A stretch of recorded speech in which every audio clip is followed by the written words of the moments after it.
Welcome to the Dogs Podcast with your hosts, Blake Reneker, Justin Charles, and Josh All. What's up, Browns fans? Welcome back to another episode of the Dogs Podcast presented by Omaha Steaks.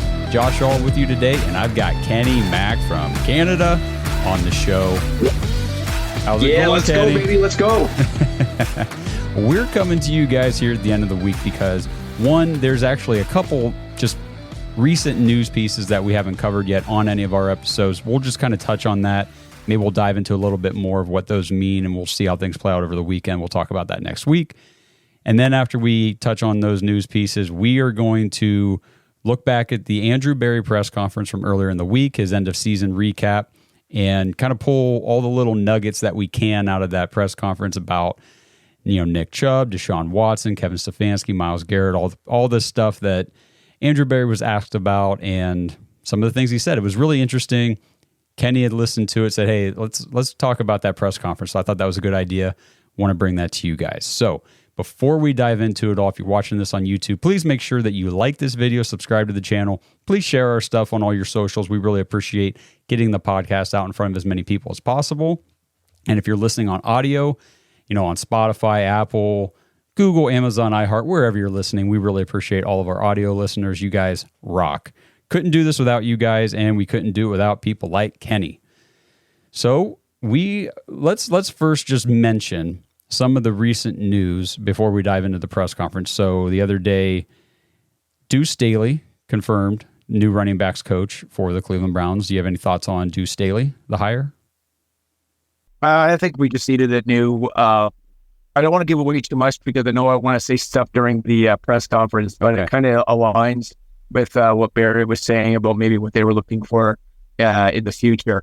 And I think a new fresh start on offense would be ideal for the Browns. It looks like Deuce Staley is going to be part of that.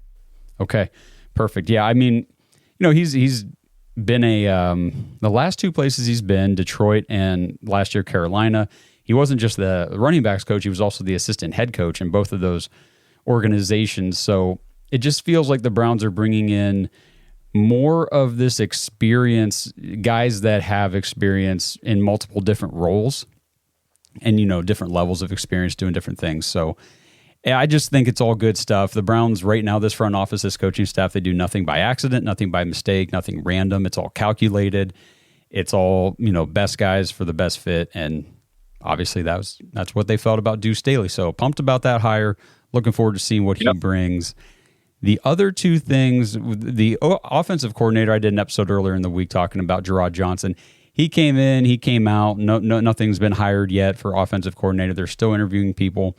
They interviewed, what's his name? Brian Johnson, and then Kellen Moore. Moore got the nod as well. So between those two, I mean, I like what you said about Johnson earlier in the week. So I'm kind of stuck on that right now. But Kellen interests me because he can call an offense. If I thought he kind of got the raw end of the deal in San Diego, or it's not San Diego, in LA, because it was kind of a lame duck team. Staley didn't get what he needed done there, and it kind of just spiraled down. And I think maybe it was the fresh start. He's got some fresh ideas. He did some all right stuff in Dallas. He knows what it's like to have a receiver, running back, and a quarterback that are elite on the same page in San Diego. So maybe that can translate here. But, I mean, the offensive numbers weren't really there. So I'm kind of caught between that. And then Brian Johnson, I'm like, he had it down here in Philadelphia. But again, like, these are all one-year guys that their team didn't do as well the previous year. And they're trying to reestablish something, and it didn't work out. Yeah, I agree with you on that. The difference, so Brian Johnson, just for anybody who didn't see the news, he was the offensive coordinator this past season for the Eagles, got promoted when Shane Steichen left last year to go be the head coach in Indianapolis with the Colts. And Johnson was there. It was kind of him and Steichen were the ones working together, and they both got credited for, the MVP development of Jalen Hurts in Philadelphia. And I would still say at the beginning of the season, I felt like the Philadelphia Eagles offense wasn't terrible. Like, you could tell they were missing something. And I think Shane Steichen, obviously there was a lot there because what he went to Indianapolis to do, it transferred with him.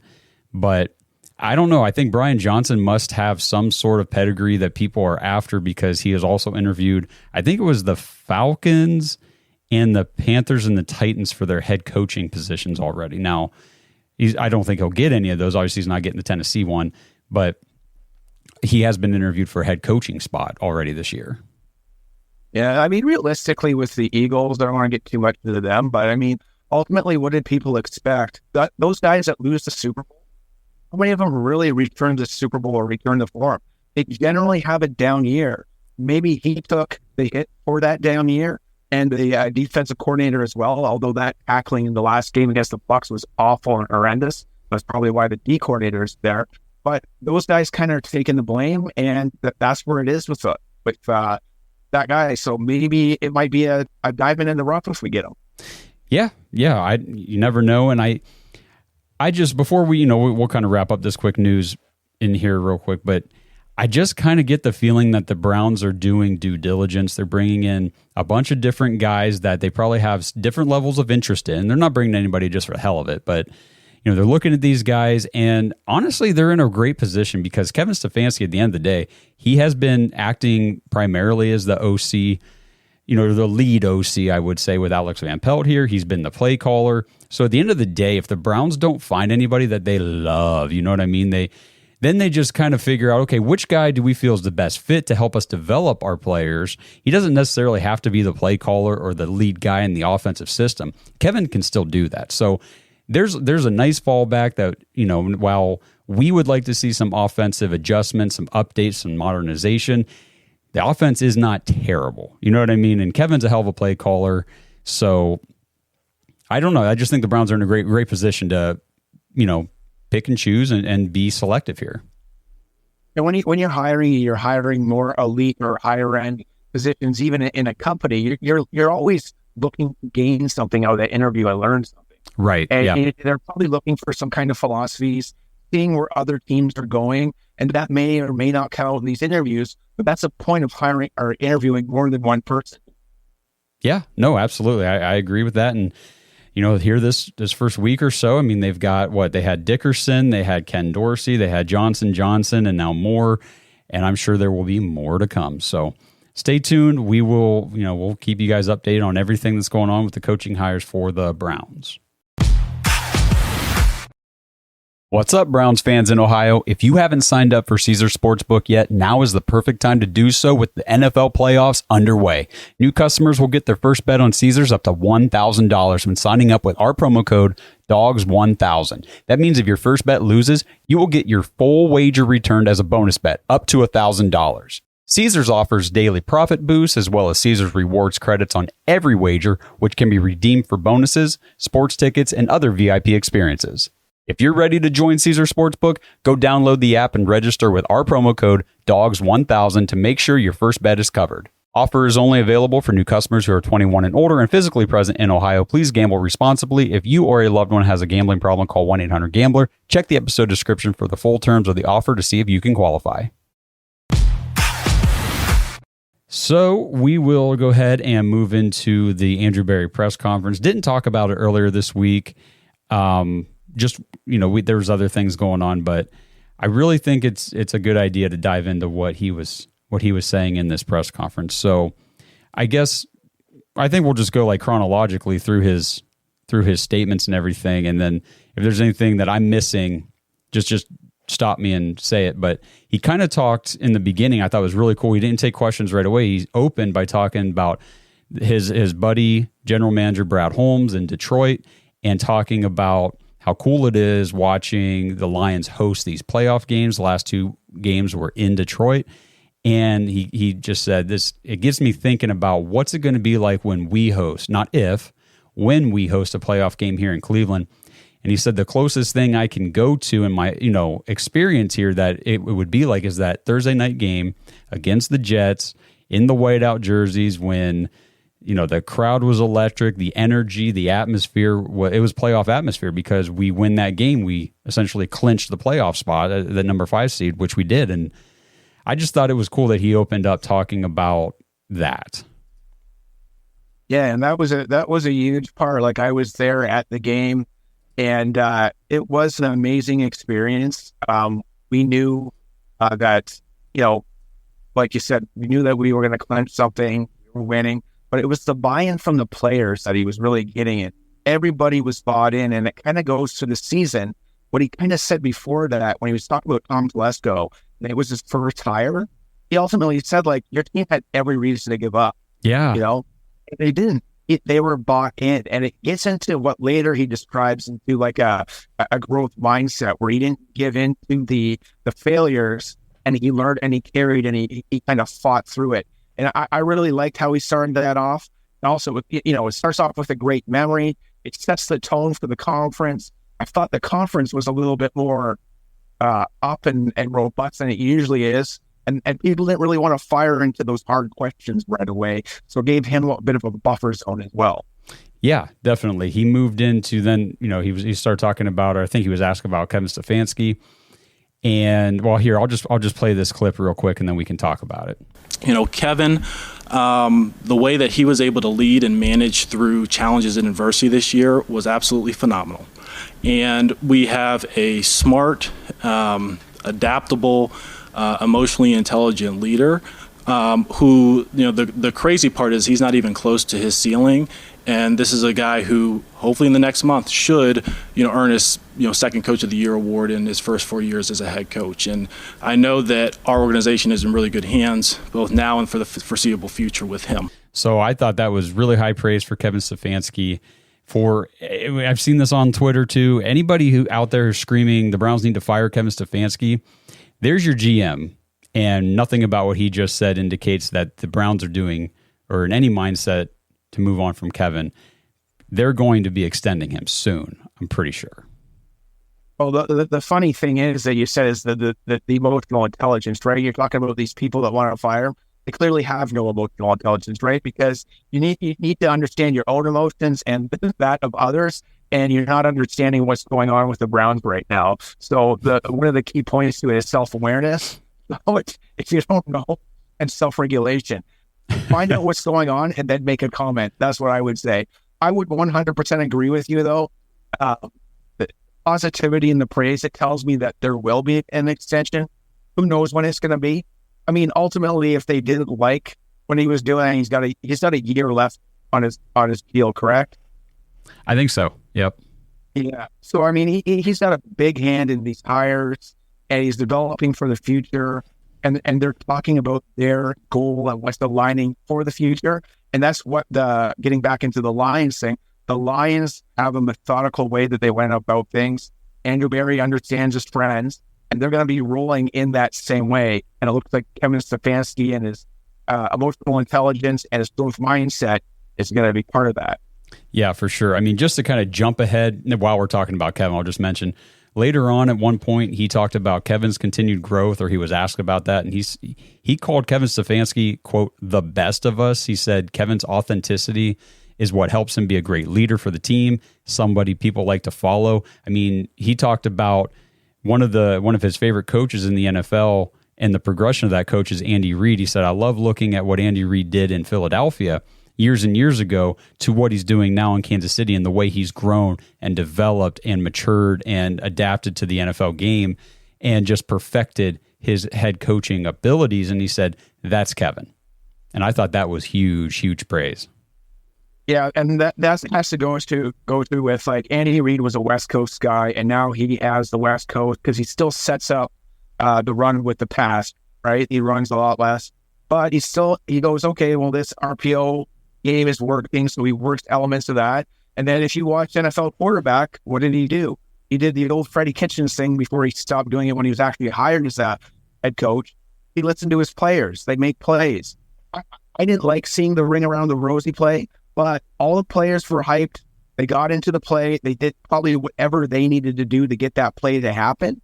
And so he's got the buy-in. And it's exactly what he was saying. He understands the emotions of his players. And you read that is, and he's getting their buy-in. That's what Kevin Stefanski is doing. And I know I keep hitting the hammer on the nail there with the emotional intelligence, but it's huge. And it's something that I've always looked at when I'm hiring people. So I'm super motivated that they're doing this. Yeah, me too. So then the next thing I believe that he was asked about was the depth at the quarterback position, how much emphasis they're putting on quarterback considering the injuries and the way things played out this year. And my takeaway from that whole portion of the press conference was that Andrew Berry did say that we'll probably be carrying 3 quarterbacks moving forward. Later on, then, he was asked to clarify that. Somebody said, did you mean 3 active quarterbacks, like 3 guys on the active roster, or 2 guys and then 1 on the practice squad? Barry said that's going to depend on who those guys are that we end up with on the team, but he's not opposed to having 3 on the active roster, which the last couple of years it's been 2. Yeah, I mean, to go as Flacco, I mean, obviously that'll be an important question. Everybody wants to know that answer.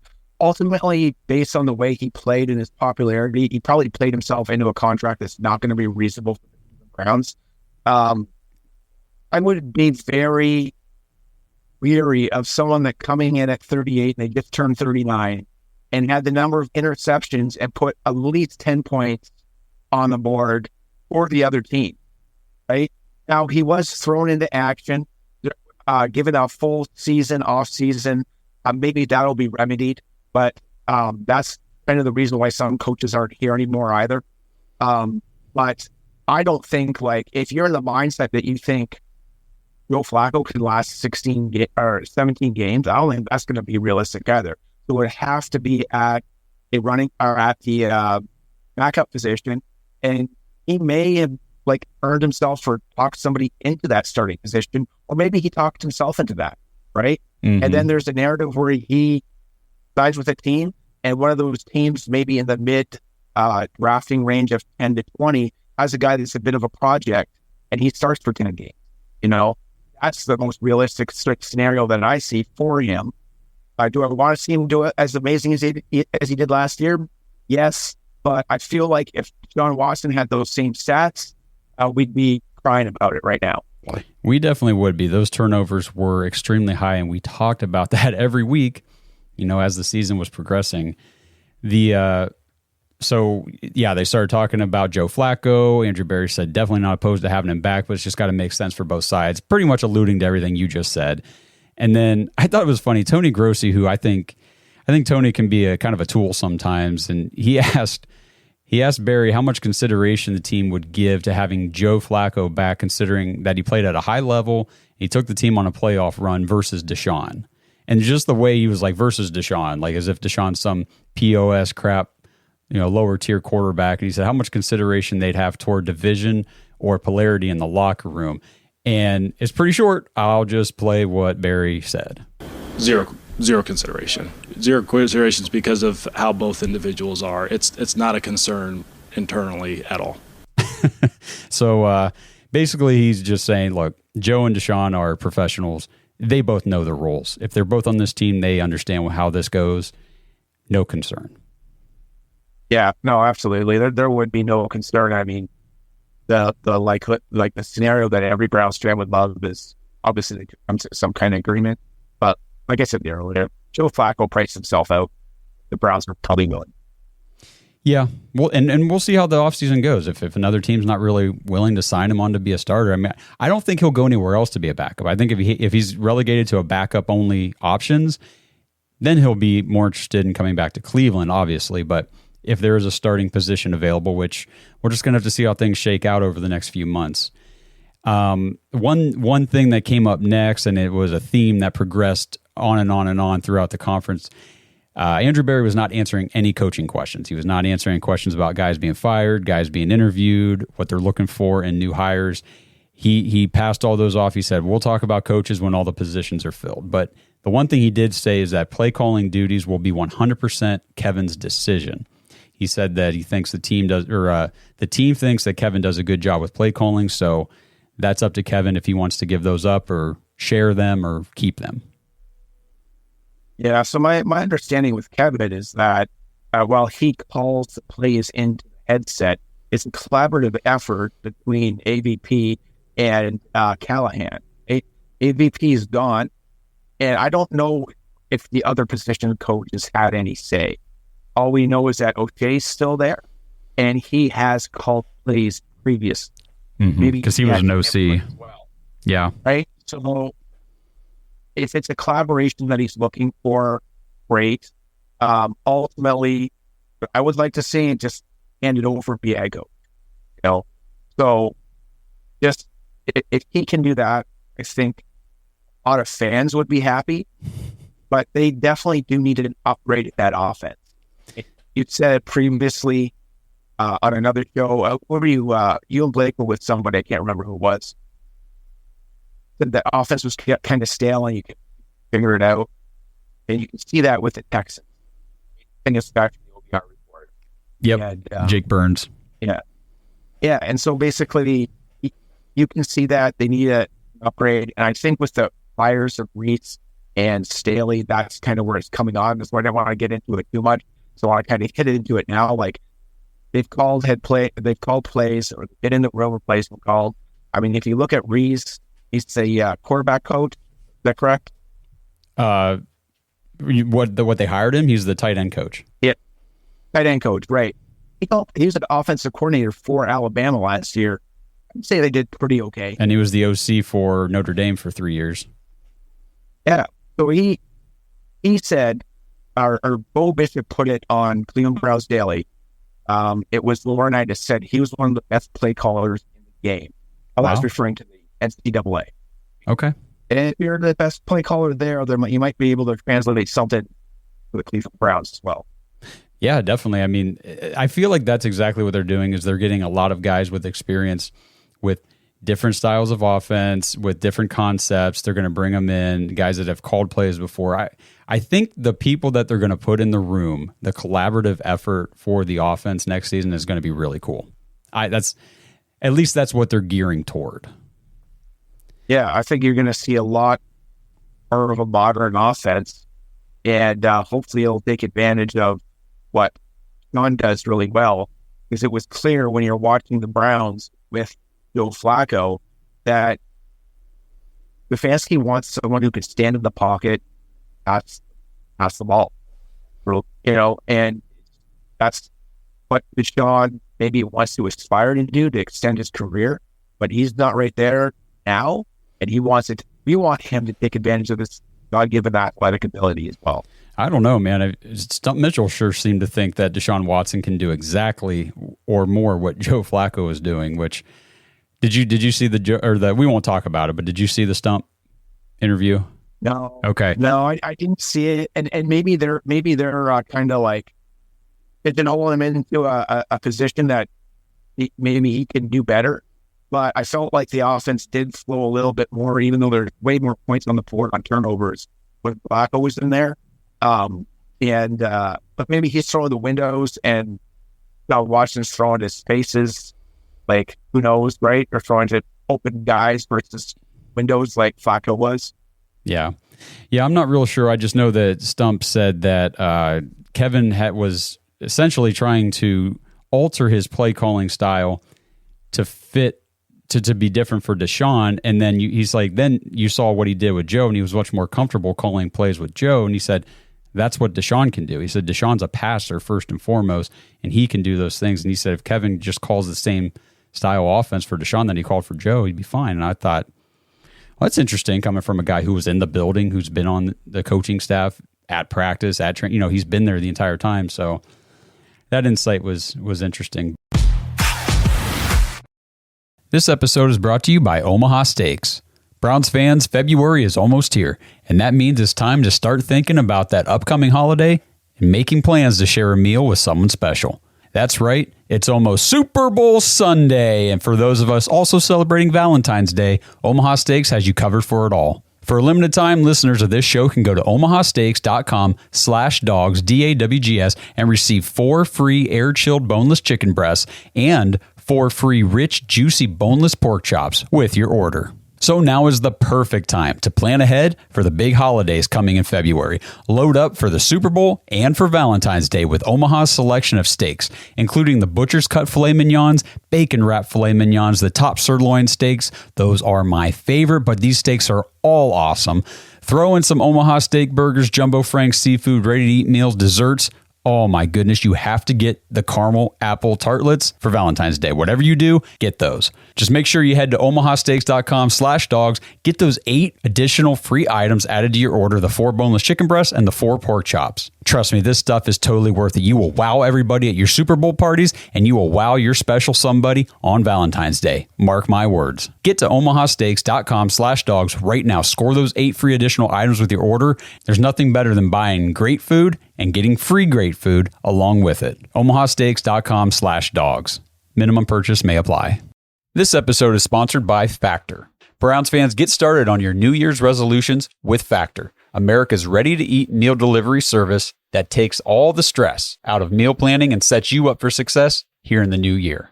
Skip the grocery stores, all the prep work, and the cooking fatigue. Instead, you can get chef-crafted, dietitian-approved meals delivered right to your door. With over 35 meals to choose from per week, including options like keto, calorie smart, vegan, veggie, and more, plus they have over 55 weekly add-ons, you guys have a ton of nutritious and flavor-filled options to kickstart your resolutions. I've personally tried Factor's meals. They are incredible. I got a whole bunch of different varieties of things just to see what I liked, what I didn't, and I'm not exaggerating one bit. I liked them all. You throw it in the microwave, 2 minutes, and bam, you have a nutritious meal ready to go on the fly. And the nice thing is when things get hectic, Factor is totally flexible. You can change your order up every week with plans from 4 to 18 meals per week. You can even pause or reschedule your deliveries anytime you want. So here we go, guys. Let's stress less over our meal times in the new year. Let's get Factor's no prep, no mess meals, no shopping, no cooking, no cleanup. Head to factormeals.com/thedogs50. That's all one word, thedogs50. Use code thedogs50 to get 50% off your order. That's code thedogs50 at factormeals.com/thedogs50 to get 50% off. Happy New Year, everyone. Speaking about Deshaun, Kevin, I keep saying Kevin, Andrew Berry was asked about Deshaun's recovery, so this was his answer about that. We feel really good about the recovery. We don't, there's nothing that would suggest that there should be some type of limitation or anything like that moving forward. So he was asked, about the timeline. He said he's definitely, on track in his recovery. He said maybe even a little ahead of schedule. He said, I hesitate to say that just because it's still early in the recovery, but the fact that he's even mentioning that he could be ahead of schedule was good. And then Mary Kay was asking him, do you have any other quarterbacks or players that have suffered a similar injury to this with the broken glenoid? And, what has their recovery been like? And that was basically his answer of, we really don't anticipate any limitations whatsoever. Yeah, that's great. That's great news to hear. I mean, that's what we want to hear. I mean, ultimately making the trade for Deshaun Watson, first and foremost, we thought, well, we got this guy, bit of baggage. Might miss 6 games. Well, it ended up as 11 games. So now people are starting to be a little ripped off, right? And then when we got so hyped up at the extended time off, I mean, it looked as good. He was 3-3 as a starter. So people are like kind of getting a little angry, right? And then now he goes through a full off season. We go, hey, he's going to be there. And he was okay. But now we're kind of hearing through stuff, and you just enlighten me a little bit. Well, maybe the offense wasn't all great for him. But the injury came along, and now people feel more ripped off. And then it comes to like not controlling your emotions. Your emotional intelligence is not high. And you're saying, well, he doesn't want to play because right. he don't want to play the Browns and so on and so forth, right? So Blake said it a lot. He's got to play next year. Like, he's got to play a full season. Mm-hmm. Whatever he can do, just slide. Don't run into people. Stop running into, Patrick Queen and all these guys. Not going to take them all down. Longevity is the key, man. Yes. And, hopefully these players learn when these kinds of things happen. Hopefully, Deshaun has learned from the injury and said, I do need to protect myself a little better. For the people that are not emotionally intelligent and can't handle having Deshaun Watson be the quarterback for the Browns, this next clip is going to drive you crazy. When we made the trade, we really looked at it as, hey, this is something that we'll evaluate like a 10-year time horizon because these guys play. Obviously, we want him on the field, more often than he's been. He can't help the shoulder injuries this year, but we're really pleased with him. He's very talented, he's very hardworking, he's adaptable, and we really feel good about him moving forward. So there you go. Everybody talking about the contract. I can't wait to get him out of here in 2 or 3 years. Andrew Berry is just straight up there saying, look, whenever we went into this whole thing, we looked at this at like a 10-year window, not a 5-year. The contract's 5-year, but that's where this contract then keeps, there's going to be restructures, void years, things that Andrew Berry knows he can do with Deshaun Watson's contract. And I think he's going to be the quarterback for the Browns for a long time unless something absolutely crazy happens. And I think that's a good thing. I think Deshaun is very capable of being a good quarterback. He's shown it before. I have more confidence, I guess, than a lot of people that he'll be okay. Yeah, I mean, sometimes you just should listen to the internet. The other thing is what I like to hear about what you're saying is the stability, right?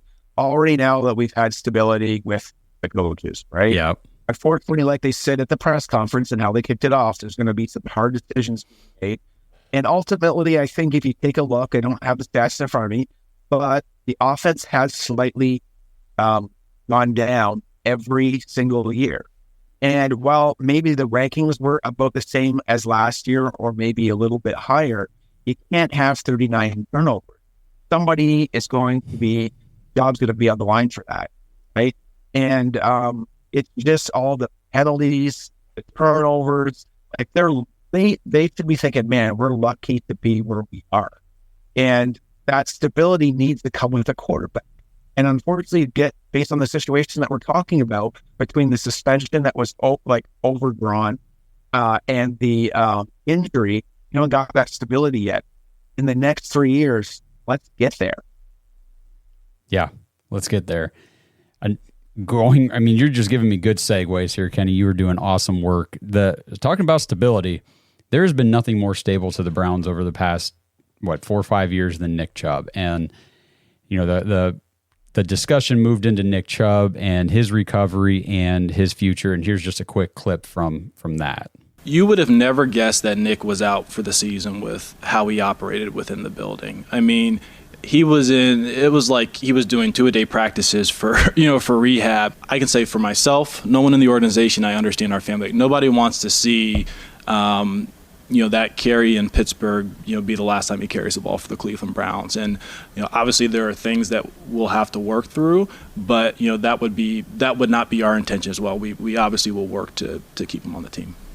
So, those comments earlier in the week about, we're going to do everything we can to keep Nick Chubb on the team, and then hiring Deuce Staley, or more, I guess the better way to put it is Deuce Staley choosing the Browns because he had offers from the Browns and the Jets, and he was kind of deciding between the two, and he picked Cleveland. So that all kind of points to they're confident Nick Chubb will be here for the next few years. Yeah, I mean, I that's what I hope. I mean, obviously, when I hear a lot of positivity, and you hear that kind of like, oh, we got to do something about that contract. Hopefully the contract situation is like Jimmy just says, I'll pay it because I love Cleveland Browns fans, and I'll restructure that and pay him right out in cash. So I'll be like, yes, Jim, you are the best man ever. Please do that.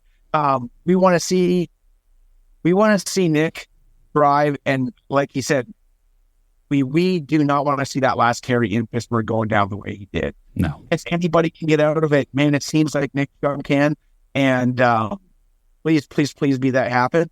I'm hoping maybe that you see something in Pierre Strong and or Ford as well. But Ford isn't a slouch in the passing game, and I don't think Kareem's coming back after the combat. It's just practice. Yeah. But, we need guys, though, that we can depend. One thing that we could depend on Kareem is pass blocking. And the guys that we have on the team right now, I cannot depend on. No. Even Nick Chubb. I mean, you want Nick Chubb pass blocking for you? Or you want Kareem Hunt, right? Yeah, no, for sure. And, free agency, the draft, I think the Browns are adding to that running back room regardless. But we said it earlier in the week, and if you're listening to this and wondering, well, why are they even having this discussion about Nick Chubb? Of course he's going to be here. Well, Nick Chubb's contract, for 2024, he is owed against the cap $15.8 million. That's a lot of money for a running back. I believe it's either the third or fourth highest running back contract in the NFL right now. He's coming off that injury, and if the Browns, he has only got a $4 million dead cap pre-June 1st. So if he was cut, I'm not saying that's going to happen. I'm just saying what the numbers show. To cut him pre-June 1st, they would save almost $12 million against the cap. Yeah, and I mean, there's people crying for new receivers. There's people, we got to replace Zadarius Smith. We're not paying him, right? Yeah. So there's all of these other needs that are coming in for a guy that's going to play. Is he going to play half the season, 2/3 of the season? Right. I think he's playing the first month. But I'm not a doctor. I don't know. The injury is bad and rehab. And if anyone could probably start the season, he could. But it's for the price that he's worth, the variable, it's tough to say. They're going to pay that after your deadline. Yeah, for sure. So hopefully they get that all worked out. They get it restructured so that way Nick Chubb is back sometime whenever he's healthy next year, ready to go. He's in Cleveland and playing for the Browns. That's where we want him. So was there anything else so far through the press conference that I've missed that you wanted to mention? No, I mean, I liked what he had to say. Andrew Berry is going to keep everything tight. He's not going to divulge too much information. Going to paint a nice rosy red picture. And he was very straight with some things about Nick Chubb's contract. Mm-hmm. He was straight with where Deshaun is. Obviously, he'd be open to Flacco, but it has to be at the right price. We're going to keep 3 quarterbacks. How that's going to happen. There's another one that comes up other than DTR, because DTR will probably be taking it on a practice squad. That was something that he mentioned. And then it's the overall outlook. They are hiring in mind with the ability to win a Super Bowl. And clearly, based on the moves that were made in the coaching staff, there was guys on that coaching staff that didn't have that vision. And that was the weak part of that team, the offense. They were let go, have some new blood. And then the other thing that he said, every year, how often does your roster turn over? It turns over a third no matter what. Right? Yep. So you got to get used to that. They live by that motto or that mantra. And they're going to move it to next year, because they're not going to say, oh, we were the team that ended this season, with up to the Jets game and the 2 lows. We're a whole new team. Where's this whole new team going to take us? That's how they're going to do it. So I liked how he laid that down. It's not going to be enough for some people, but he's not going to tell you how their real business operations are going to go. So he fluffed it right. Yeah, he did. I mean, what he said, and that was more toward the end of the conference, but I like what he said.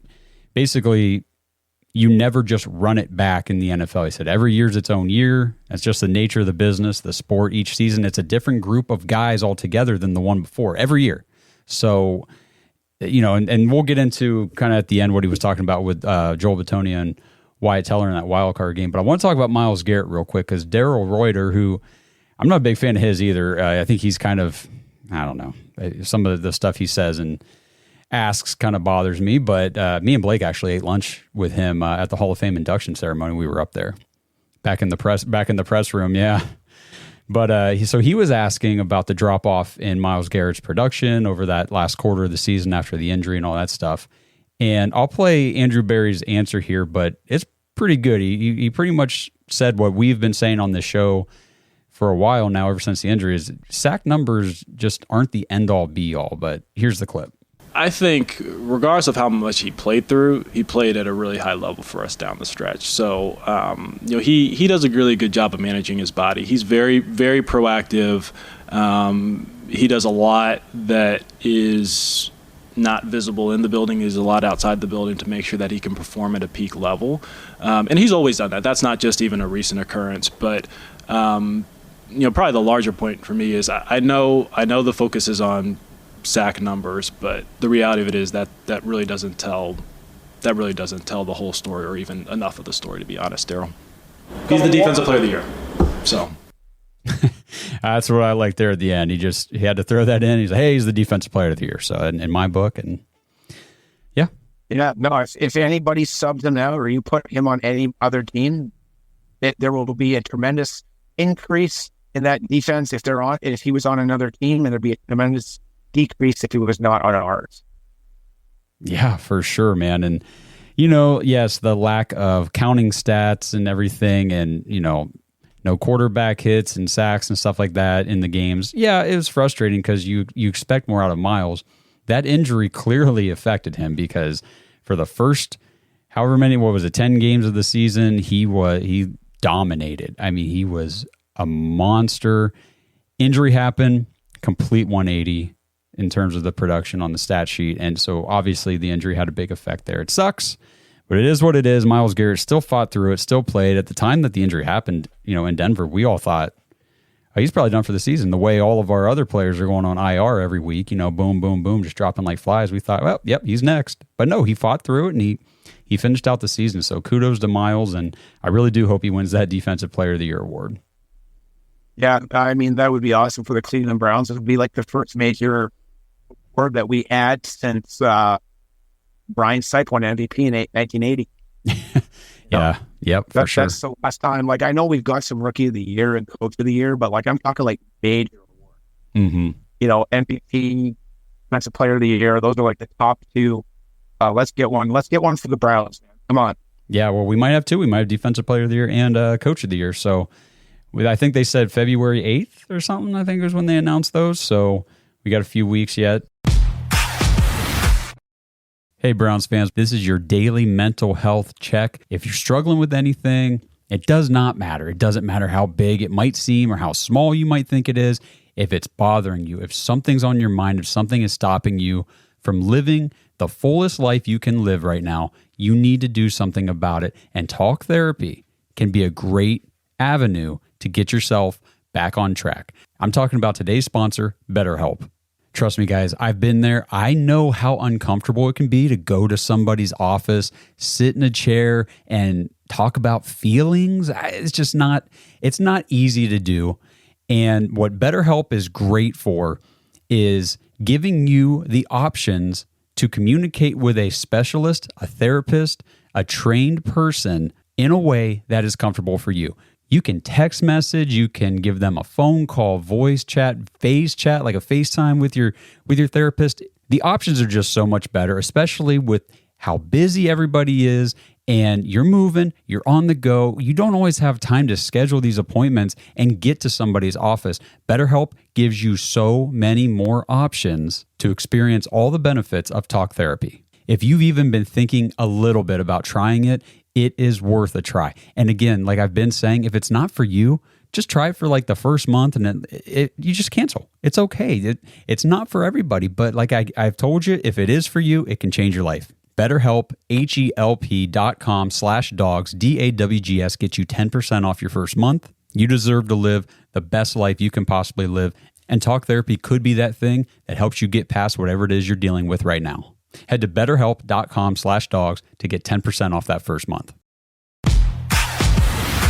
So one of the last things we'll talk about here, was talking about the team moving forward and kind of building pieces and things in his mind that he thought, okay, I think we have something here and we can build off of this. So this was just a quick story he told about Joel Bitonio and Wyatt Teller in the wild card game against the Texans. I remember, late in the game, so Joel had gone into the locker room with a pretty significant high ankle sprain, and the game, for all intents and purposes, was really kind of out of hand late. And Joe came back onto the field despite the fact that it shouldn't have been something that he really was playing through, just because he wanted to be out there with his teammates. Later in that fourth quarter, Wyatt goes down. He stings his calf again, and I see him go down. I see him hobble up again. We might have been down 30 points at that point. And he gets up. Again, I'm like, he really should come out. Does everything he can to will and stay in the game. That's pretty cool because here are two of our veteran players. There's really nothing to play for competitively because, we really don't have enough time to come back. But they realized in that moment that was the last time that specific group was going to play together forever. That visual is going to be the thing that motivates me this offseason to do everything that I can to improve the team and make sure that we're in a position playing deep into the playoffs next year. I thought that was was a great story he told, and I love Andrew Berry. I love the mindset of this front office and him leading the charge with everything. It's all about championship, man. Yeah, I mean, they both speak very eloquent, and I appreciate them as well. I mean, when you come from Freddie Kitchen and Dorsey, I mean, they're a lot of bravado and no backup, right? And yeah, they were funny to listen to. A lot of people like that. That's true. It was entertaining. The story though, when I was down in Edmonton, and it was a Grey Cup, and it was a similar thing. Red Blacks made the Grey Cup. They lost to Calgary. And at the end of the game, we all went out because my buddy was part of the team as a video coordinator. We all went out, and all the guys, I thought like they'd be more sad, but it was kind of like they knew this was the last time they were going to be together because a lot of guys were under contract. And it goes to that 1/3 fact that we gave out, when there was going to be back. And everybody was like taking pictures. They were sad, and they're like, obviously they're sad in the moment when they lose the game, right? And I'm sure they were too, but you can really tell with the camaraderie and the guys that we have as core players, and Wyatt and Joel are both of them. They're going to bring that into next year, which is going to be fantastic. And that's going to keep coming along, where we've seen that in other franchises in our own division have that. And it keeps rolling and rolling and rolling. And so let that roll, please, because we want that. And I appreciated that story as well.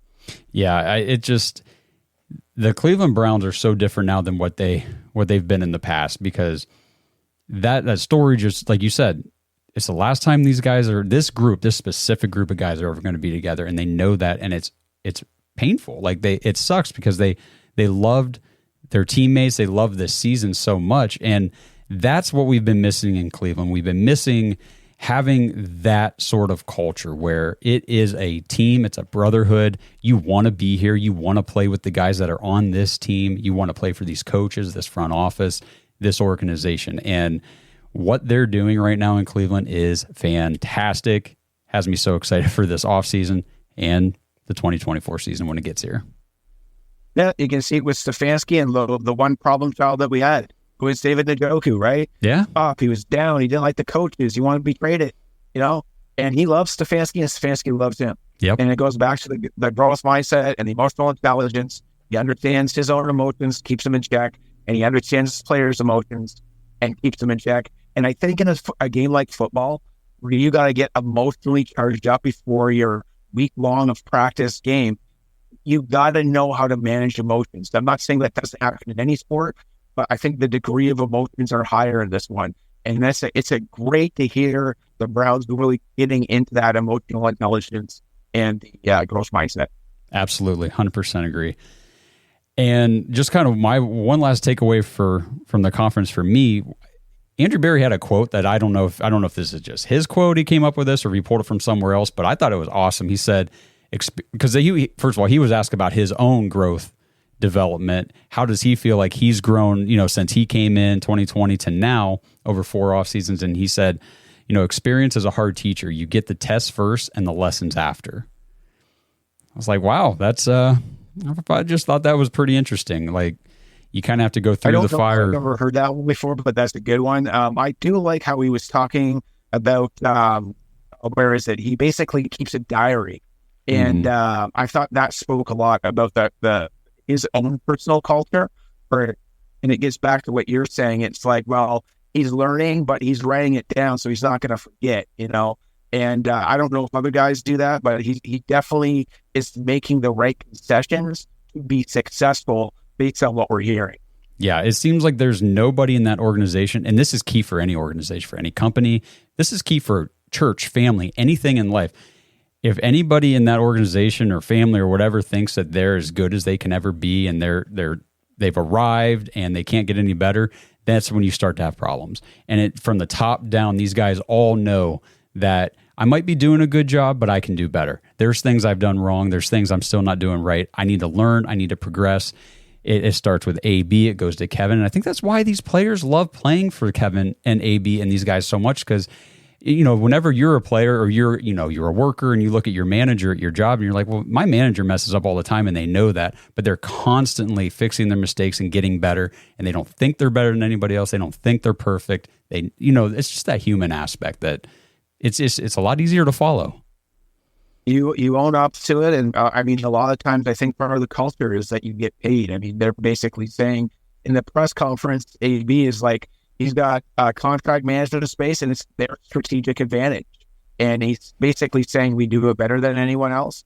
And if you don't get paid by us, someone else is going to pay you. So just get playing, Yeah.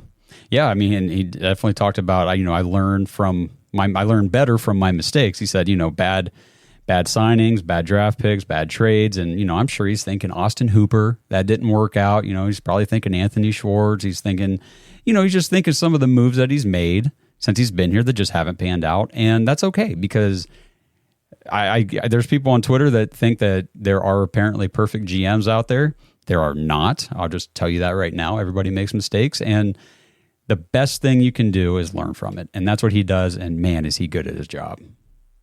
Yeah, you can pull up the Kansas City draft pick from last year and our pick from last year. I guarantee you they didn't have 100% success rate, and we didn't have 100% success rate either. Right. The way it is. That's the way it is. I think we did pretty damn good without, first round picks with DeJuan Jones and Emerson. Those were unreal picks, and we could be lucky. Yeah, absolutely. So that was, just kind of our takeaways from AB's press conference, end of the season, his talk with the reporters and everybody that he did earlier this week. Just good information, good stuff to hear and to kind of understand the mindset of the team from the front office as we move into, free agency's not too far off. The draft, I know it's crazy to think about, but April's not too far off. It's almost February, so we're going to be moving quick.